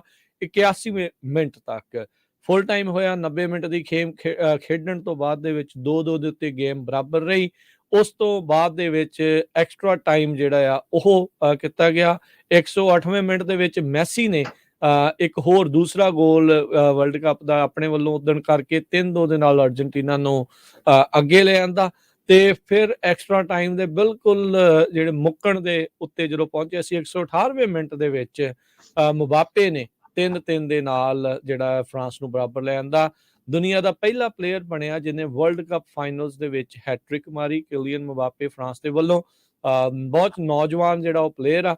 ਤੇ ਉਧਰ ਜਿਹੜਾ ਦੂਜੇ ਪਾਸੇ ਬਿਲਕੁਲ ਕਹਿ ਲਓ ਵੀ ਆਪਣੇ ਰਿਟਾਇਰਮੈਂਟ ਦੇ ਕਰੀਬ ਮੈਸੀ ਜਿਹੜਾ ਉਹ ਸੀਗਾ। ਸੋ ਬਰਾਬਰ ਰਿਹਾ 3-3 ਤੱਕ। ਤੇ ਉਸ ਤੋਂ ਬਾਅਦ ਦੇ ਵਿੱਚ ਪੈਨਲਟੀ ਸ਼ੂਟ ਆਊਟ ਹੋਇਆ। ਜਿਹੜੇ ਅਰਜਨਟੀਨਾ ਆ ਉਹਨਾਂ ਨੇ ਆਪਣੀ ਕੋਈ ਵੀ ਪੈਨਲਟੀ ਮਿਸ ਨਹੀਂ ਕੀਤੀ। ਫਰਾਂਸ ਦੇ ਦੁਆਰਾ ਜਿਹੜੀਆਂ 2 ਪੈਨਲਟੀਜ਼ ਮਿਸ ਹੋ ਗਈਆਂ ਤੇ 4-2 ਦੇ ਨਾਲ ਫਾਈਨਲੀ ਅਰਜਨਟੀਨਾ ਜਿਹੜਾ ਆ ਉਹ ਮੈਚ ਨੂੰ ਫਾਈਨਲ ਨੂੰ ਜਿਹੜਾ ਉਹ ਜਿੱਤ ਕੇ ਇਸ ਵਾਰ 2020 ਦਾ ਵਰਲਡ ਕੱਪ ਦਾ ਜੇਤੂ ਫਾਈਨਲਿਸਟ ਜਿਹੜਾ ਜੇਤੂ ਆ ਉਹ ਬਣਿਆ ਆ।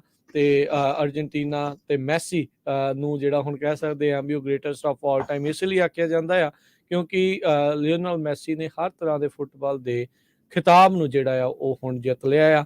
ਰੋਨਾਲਡੋ ਤੇ ਮੈਸੀ ਦੇ ਦਰਮਿਆਨ ਹਮੇਸ਼ਾ ਜਿਹੜਾ ਆ ਉਹਦੇ ਸਪੋਰਟਰਸ ਇੱਕ ਦੂਜੇ ਨਾਲ ਸਿੰਘ ਫਸਾਈ ਰੱਖਦੇ ਵੀ ਹੁਣ ਕਿਹੜਾ ਚੰਗਾ ਹੈ ਕਿਹੜਾ ਨਹੀਂ। ਤੇ ਰੋਨਾਲਡੋ ਤੇ ਮੈਸੀ 'ਚ ਹੁਣ ਇੱਕ ਹੀ ਫਰਕ ਆ ਵੀ ਮੈਸੀ ਨੇ ਆਪਣੀ ਟੀਮ ਨੂੰ ਵਰਲਡ ਕੱਪ ਜਿਤਾਇਆ ਆ। ਜੀ ਬਿਲਕੁਲ, ਸਰੋਤਿਆਂ ਨੂੰ ਦੱਸਦੇ ਜਾਈਏ ਅਰਜਨਟੀਨਾ ਦੀ ਪੋਪੂਲੇਸ਼ਨ 4.5 ਕਰੋੜ ਆ, ਜਦੋਂ ਕਿ ਇੰਡੀਆ ਦੀ 140 ਕਰੋੜ ਪੋਪੂਲੇਸ਼ਨ ਹੈਗੀ ਆ। ਤੇ ਅਗਲੀ ਖਬਰ ਵੱਲ ਚੱਲੀਏ। ਹੋਮ ਬਿਲਡਰ ਸੈਂਟੀਮੈਂਟ ਕਾਫੀ ਡ੍ਰੌਪ ਹੋ ਰਿਹਾ ਲਗਾਤਾਰ 12 ਮਹੀਨੇ ਹੋ ਗਏ ਆ।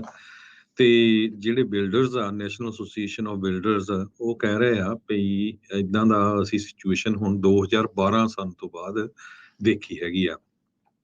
ਨਾਰਥ ਈਸਟ ਦੇ ਵਿੱਚ ਹਜੇ ਥੋੜਾ ਠੀਕ ਆ, ਪਰ ਵੈਸਟ ਕੋਸਟ ਦੇ ਵਿੱਚ ਬਹੁਤ ਮਾੜੀ ਹਾਲਤ ਹੈਗੀ ਆ। 62% ਬਿਲਡਰਸ ਯੂਜ਼ ਕਰ ਰਹੇ ਆ, ਇਨਸੈਂਟਿਵ ਦੇ ਰਹੇ ਆ ਕਿਸੇ ਨੂੰ ਭਈ ਮੌਰਗੇਜ ਰੇਟ ਵਾਈ ਡਾਊਨ ਕਰਨ ਨੂੰ, ਕਿਸੇ ਨੂੰ ਕਲੋਜ਼ਿੰਗ ਕਾਸਟ ਦੇ ਰਹੇ ਹੈਗੇ ਆ, ਕਿਸੇ ਨੂੰ ਸੋਲਰ ਜੋ ਪੈਨਲ ਲਾਏ ਜਾਂਦੇ ਆ ਉਹ ਬਿਨਾਂ ਚਾਰਜ ਤੋਂ ਦੇ ਰਹੇ ਹੈਗੇ ਆ। ਪ੍ਰਾਈਸਿਸ 60% ਦੇ ਕਰੀਬ ਘਰਾਂ ਦੀਆਂ ਘਟਾਈਆਂ ਗਈਆਂ ਹੈਗੀਆਂ। ਬਹੁਤ ਸਾਰੇ ਲੋਕਾਂ ਨੇ ਆਪਣੇ ਕੰਟਰੈਕਟ ਕੈਂਸਲ ਕਰ ਦਿੱਤੇ ਹੈਗੇ ਆ। ਸੋ ਕੁਝ ਇਕਨੋਮਿਸਟ ਸੋਚ ਰਹੇ ਆ ਵੀ ਹੋ ਸਕਦਾ ਅਸੀਂ ਬਾਟਮ ਦੇ ਉੱਤੇ ਪਹੁੰਚ ਗਏ ਹੈਗੇ ਆ। ਪਰ ਸਿੰਗਲ ਫੈਮਿਲੀ ਹਾਊਸਿੰਗ ਮਾਰਕੀਟ ਦਾ ਜਿਹੜਾ 2 ਪੁਆਇੰਟ ਡ੍ਰੌਪ ਹੋ ਗਿਆ ਆਲਰੇਡੀ ਇਸ ਸਾਲ ਜੇ ਦੇਖਿਆ ਜਾਵੇ। National association of home builders ਤੇ Wales Fargo housing market index ਨੇ ਦੱਸਿਆ ਹੈਗਾ ਆ। 12ਵਾਂ ਸਟੇਟ ਮਹੀਨਾ ਆ ਜਦੋਂ ਕੌਨਫੀਡੈਂਸ ਜਿਹੜਾ ਬਿਲਡਰ 'ਚ ਵੀ ਹਾਂ ਅਸੀਂ ਘਰ ਬਣਾਵਾਂਗੇ ਉਹ ਤੇ ਪ੍ਰੋਫਿਟ ਕੱਟ ਸਕਦੇ ਆ, ਉਹ ਡਾਊਨ ਤੋਂ ਡਾਊਨ ਹੁੰਦਾ ਜਾ ਰਿਹਾ ਹੈਗਾ ਆ। ਈਵਨ ਦੋ ਮੌਰਗੇਜ ਰੇਟਸ ਥੋੜੇ ਡਾਊਨ ਵੀ ਗਏ ਆ 7% ਤੋਂ ਪਿਛਲੇ ਹਫ਼ਤੇ 7% ਸੀ, ਹੁਣ 6.3% ਤੇ ਗਏ ਆ। ਪਿਛਲੇ ਦਿਨਾਂ 'ਚ ਫੈਡਰਲ ਰਿਜ਼ਰਵ ਬੋਰਡ ਨੇ ਇੰਟਰਸਟ ਰੇਟ ਵਧਾਏ ਵੀ ਸੀ, ਪਰ ਜੋ ਮਾਰਕੀਟ ਆ ਉਹਦੇ ਤੇ ਜ਼ਿਆਦਾ ਅਸਰ ਨਹੀਂ ਹੋਇਆ ਹੈਗਾ। ਜੋ ਰੀਫਾਈਨਾਂਸ ਆ ਉਹ 3% ਅਪ ਗਈ ਆ ਵੀਕਲੀ, ਜੋ ਕਿ 85% ਪਿਛਲੇ ਸਾਲ ਨਾਲੋਂ ਡਾਊਨ ਹੈਗੀ ਆ। ਜੀ ਬਿਲਕੁਲ। ਸੋ ਹਾਲਾਤ ਕੋਈ ਬਹੁਤੇ ਮਾਰਕੀਟ ਦੇ ਵਿੱਚ ਇਸ ਲਿਹਾਜ਼ ਦੇ ਨਾਲ ਜਿਹੜੇ ਕੋਈ ਬਹੁਤੇ ਚੰਗੇ ਜਿਹੜੇ ਉਹ ਨਹੀਂ ਹੈਗੇ। ਪਰ ਲੈਟਸ ਸੀ ਅੱਗੇ ਜਿਹੜਾ ਉਹ ਕੀ ਬਣਦਾ ਹੈ। ਪਰ ਲੋਕ ਦੇਖ ਰਹੇ ਨੇ, ਵੇਟ ਕਰ ਰਹੇ ਨੇ ਕਿ ਇਸ ਪਾਸੇ ਵੱਲ ਨੂੰ ਨਵੇਂ ਸਾਲ ਦੇ ਵਿੱਚ ਮਾਰਕੀਟ ਜਾਊਗੀ, ਕਿਉਂਕਿ ਇਸ ਸਾਲ ਰਿਕਾਰਡ ਤੋੜ ਇੰਟਰਸਟ ਰੇਟ 7 ਵਾਰੀ ਜਿਹੜੇ ਉਹ ਵਧਾਏ ਗਏ ਨੇ। ਫੈਡ ਨੇ ਇਹ ਇਸ਼ਾਰਾ ਜਿਹੜਾ ਉਹ ਜ਼ਰੂਰ ਕੀਤਾ ਅਗਲੇ ਸਾਲ ਇੰਟਰਸਟ ਰੇਟ ਤਾਂ ਉਹ ਵਧਾ ਸਕਦੇ ਨੇ, ਪਰ ਮੇ ਵੀ ਉਸ ਰਫਤਾਰ ਦੇ ਨਾਲ ਨਹੀਂ। ਅਖੀਰਲਾ ਜਿਹੜਾ ਇੰਟਰਸਟ ਰੇਟ ਆ ਉਹ ਵੀ 0.5% ਜਿਹੜਾ ਉਹਨਾਂ ਨੇ ਵਧਾਇਆ ਸੀਗਾ, ਤੇ ਬਾਕੀ ਸਾਲ ਦੇ ਵਿੱਚ 6 ਵਾਰੀ ਉਹਨਾਂ ਨੇ 0.25% ਕਰਕੇ ਜਿਹੜਾ ਉਹ ਵਧਾ ਦਿੱਤਾ ਸੀ। 2007 2008 ਤੋਂ ਬਾਅਦ ਦੇ ਵਿੱਚ ਹੁਣ ਤੱਕ ਦੇ ਸਰਵਉੱਚ ਆંકੜੇ ਜਿਹੜੇ ਆ ਇਸ ਦੇ ਵਿੱਚ ਦੇਖੇ ਗਏ ਆ। ਸਭ ਤੋਂ ਉੱਤੇ ਜਿਹੜੇ ਇੰਟਰਸਟ ਰੇਟ ਆ ਉਹ ਵਧੇ ਆ। ਸੋ ਇੱਥੇ ਇਹ ਵੀ ਪਤਾ ਲੱਗਦਾ ਹਰਜੋਤ ਸਿੰਘ ਜੀ, ਇਹ ਜਿਹੜਾ ਇੰਟਰਸਟ ਰੇਟ ਦਾ ਸਾਈਕਲ ਆ ਇਹ ਬੜਾ ਤਰੀਕੇ ਦੇ ਨਾਲ ਘੁੰਮਦਾ ਰਹਿੰਦਾ। ਰਿਸੈਸ਼ਨ ਦੇ ਨਾਲ ਨਾਲ ਹੀ ਮਾਰਕੀਟ ਦੇ ਇਸ ਹਿਸਾਬ ਦੇ ਨਾਲ ਹੀ ਚੱਲਦਾ ਆ। ਸਾਲ ਪਹਿਲਾਂ ਹੀ ਇੰਟਰਸਟ ਰੇਟ 2.5-3% ਤੇ ਸੀ, ਤੇ ਹੁਣ ਤੁਸੀਂ ਦੇਖੋ 6.5-7 ਕਿਤੇ 7.5 ਵੀ ਜਿਹੜਾ ਉਸ ਪਰਸੈਂਟ ਦੇ ਉੱਤੇ ਆਪਾਂ ਨੂੰ ਦੇਖਣ ਨੂੰ ਮਿਲ ਰਹੇ ਹੈਗੇ ਆ। ਸੋ ਬਹੁਤ ਸਾਰੇ ਲੋਕਾਂ ਦਾ ਕੁਐਸਚਨ ਹੈ ਵੀ ਘਰ ਖਰੀਦੀਏ ਨਾ ਖਰੀਦੀਏ। ਸੋ ਆਪਾਂ ਜੋ ਇਨਫੋਰਮੇਸ਼ਨ ਆ ਰਹੀ ਉਹਦੇ ਮੁਤਾਬਕ ਦੱਸ ਰਹੇ ਕਹਿੰਦੇ 35% ਬਿਲਡਰਸ ਨੇ ਘਰਾਂ ਦੀ ਪ੍ਰਾਈਸ ਦਸੰਬਰ ਮਹੀਨੇ 'ਚ ਘਟਾਈ ਆ। ਨਵੇਂ ਬਿਲਡਰਸ ਨੇ 35% ਨੇ ਤੇ ਐਵਰੇਜ ਪ੍ਰਾਈਸ 8% ਘਟਾਈ ਆ ਇੱਕ ਮਹੀਨੇ ਦੇ ਵਿੱਚ। National association of home builders ਇਹ ਕਹਿ ਰਹੇ ਆ ਵੀ 2023 ਵੀ ਇੱਕ ਤਰ੍ਹਾਂ ਦੇ ਨਾਲ ਮਾੜਾ ਹੀ ਹਾਊਸਿੰਗ ਦੇ ਲਈ ਰਹੂਗਾ, ਵੀਕਰ ਹਾਊਸਿੰਗ ਕੰਡੀਸ਼ਨਸ ਰਹੂਗੀਆਂ ਤੇ ਰਿਕਵਰੀ ਕਹਿੰਦੇ 2024 ਦੇ ਵਿੱਚ ਹੋਊਗੀ। ਤੇ ਈਵਨ ਦੋ ਸਾਰਿਆਂ ਨੂੰ ਪਤਾ ਵੀ 1.5 ਮਿਲੀਅਨ ਹਾਊਸਿੰਗ ਯੂਨਿਟ ਚਾਹੀਦਾ ਹੈਗਾ, ਪਰ ਕਿਉਂਕਿ ਇੰਟਰਸਟ ਰੇਟ ਹਾਈ ਹੋ ਗਏ ਆ, ਸੋ ਹੋਪਫੁਲੀ ਕਹਿੰਦੇ ਵੀ ਫੈਡ ਮੋਨਿਟਰੀ ਪਾਲਿਸੀ ਜਿਹੜੀ ਆ 2024 ਦੇ ਵਿੱਚ ਡਾਊਨ ਕਰ ਦਊਗਾ। ਸੋ ਇਹ ਕਾਫੀ ਸਹੀ ਵੀ ਲੱਗਦਾ। ਕਾਰਨ ਕੀ ਆ ਵੀ 2 ਸਾਲ ਹੋ ਜਾਊਗੇ। ਦੂਸਰਾ ਇਹ ਆ ਵੀ 2024 ਚ ਇਲੈਕਸ਼ਨ ਵੀ ਹੋਣੀ ਆ। ਸੋ ਇਲੈਕਸ਼ਨ ਵਾਲੇ ਸਮੇਂ ਤੇ ਫਿਰ ਕੁਛ ਨਾ ਕੁਛ ਤਾਂ ਜਿਹੜਾ ਰੂਲਿੰਗ ਪਾਰਟੀ ਆ ਉਹਨਾਂ ਨੂੰ ਵੀ ਪ੍ਰੈਸ਼ਰ ਪਾਉਣਾ ਪੈਣਾ ਆ ਫੈਡਰਲ ਰਿਜ਼ਰਵ ਬੋਰਡ ਤੇ ਜਿਸ ਤਰ੍ਹਾਂ ਸਾਨੂੰ ਪਤਾ ਹੀ ਆ ਵੀ ਪਿਛਲੀ ਵਾਰੀ ਜ਼ੀਰੋ ਤੇ ਵੀ ਪ੍ਰੈਜ਼ੀਡੈਂਟ ਟਰੰਪ ਕਾਫੀ ਪ੍ਰੈਸ਼ਰ ਪਾਉਂਦੇ ਰਹਿੰਦੇ ਸੀ ਵੀ ਵਧਾਓ ਨਾ ਹਨਾ। ਸੋ ਇਸ ਕਰਕੇ ਹੋ ਸਕਦਾ 24 ਦੇ ਵਿੱਚ ਇੰਟਰਸਟ ਰੇਟ ਘਟਣਾ ਸ਼ੁਰੂ ਹੋ ਜਾਏ। ਜੀ ਤੇ ਇੱਥੇ ਹੀ ਜਿਹੜਾ ਹਰਜੋਤ ਸਿੰਘ ਜੀ ਹੁਣ ਅੱਜ ਦਾ ਪ੍ਰੋਗਰਾਮ ਸਮਾਪਤ ਹੈ। ਇਸ ਤੋਂ ਅਗਲਾ ਪ੍ਰੋਗਰਾਮ ਆਤਮਿਕ ਆਨੰਦ 11 ਵਜੇ ਤੱਕ, 11 ਤੋਂ 1 ਵਜੇ ਤੱਕ ਪ੍ਰੋਗਰਾਮ ਨਜ਼ਰੀਆ, 1 ਤੋਂ 2:30 ਵਜੇ ਤੱਕ ਕੁਝ ਗੱਲਾਂ ਕੁਝ ਗੀਤ, 3 ਤੋਂ 4 ਵਜੇ ਦੇ ਵਿੱਚ ਪ੍ਰੋਗਰਾਮ ਸਾਂਝੀ ਸੱਤ, 4 ਤੋਂ 5:30 ਵਜੇ ਤੱਕ ਪ੍ਰੋਗਰਾਮ ਦੇਸੋਂ ਪ੍ਰਦੇਸ਼, 5:40 ਦੇ ਉੱਤੇ ਅਪਡੇਟ ਕੈਲੀਫੋਰਨੀਆ ਜਿਹੜੀਆਂ ਅਮਰੀਕਾ ਦੀਆਂ ਤੇ ਕੈਲੀਫੋਰਨੀਆ ਦੀਆਂ ਅਹਿਮ ਖਬਰਾਂ ਲੈ ਕੇ ਹਾਜ਼ਰ ਹੋਵਾਂਗੇ। ਸ਼ਾਮ ਦਾ ਨਿਊਜ਼ ਬੁਲੇਟਿਨ ਤੇ 6 ਤੋਂ 8 ਵਜੇ ਤੱਕ ਗੁਰਬਾਣੀ ਦੇ ਸ਼ਾਮ ਦੇ ਦੀਵਾਨ ਸਰਵਣ ਕਰਾਂਗੇ। 8:30 ਵਜੇ ਤੱਕ ਪੱਤਰਕਾਰ ਦੀਪਕ ਸ਼ਰਮਾ ਚਨਾਰਥਲ ਜੀ ਦੇ ਨਾਲ ਪ੍ਰੋਗਰਾਮ ਖਬਰ ਤੇ ਨਜ਼ਰ ਲੈ ਕੇ ਹਾਜ਼ਰ ਹੋਵਾਂਗੇ। ਸੋ ਇਦਾਂ ਹੀ ਪੰਜਾਬੀ ਰੇਡੀਓ USA ਦੇ ਉੱਤੇ ਪ੍ਰੋਗਰਾਮ ਜਿਹੜੇ ਉਹ ਚੱਲਦੇ ਰਹਿਣਗੇ। ਮੇਰੇ ਰਾਜਕਨਵੀਰ ਸਿੰਘ ਵੱਲੋਂ, ਮੇਰੇ ਹਰਜੋਤ ਸਿੰਘ ਵੱਲੋਂ ਤੁਹਾਨੂੰ ਸਾਰਿਆਂ ਨੂੰ ਪਿਆਰ ਸਤਿਕਾਰ ਸੈਨਿਕੀ ਦੇ ਹੀ ਸਤਿ ਸ੍ਰੀ ਅਕਾਲ। ਯੂਨੀਵਰਸਿਟੀ ਰਹੋ, ਹੱਸਦੇ ਖੇਡਦੇ ਰਹੋ, ਸੁਣਦੇ ਰਹੋ ਪੰਜਾਬੀ ਰੇਡੀਓ USA।